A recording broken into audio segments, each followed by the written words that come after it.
service de réanimation du CHU de Nîmes. Une ruche silencieuse, un silence seulement troublé par les bips des machines des patients et notamment ceux les plus gravement atteints comme celui-ci. Le patient il est assisté classiquement, vous voyez qu'il est intubé et il est placé sous respirateur artificiel, ventilateur artificiel. Et il y a un deuxième critère de gravité, c'est que ce ventilateur ne suffit pas pour oxygéner le sang dans ses poumons. Et donc on va mettre une deuxième machine qu'on appelle une ECMO. En fait, on va dériver le sang du patient et l'envoyer vers une membrane qui va oxygéner ce sang. Et donc on a un premier poumon artificiel ici et un deuxième poumon artificiel là. À cause de l'épidémie, les services de réanimation accueillent 5 fois plus de malades très graves.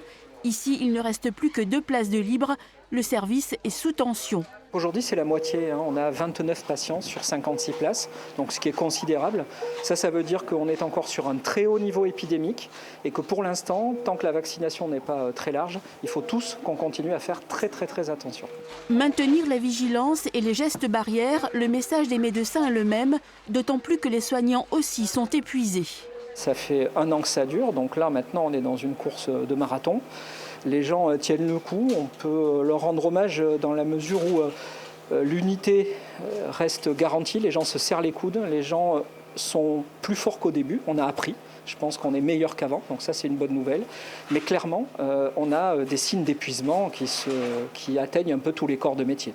Grâce à la vaccination, l'âge des patients a baissé, ils ont 65 ans en moyenne, mais les médecins rappellent qu'une grande majorité, 80%, a contracté le variant anglais, plus agressif et plus contagieux.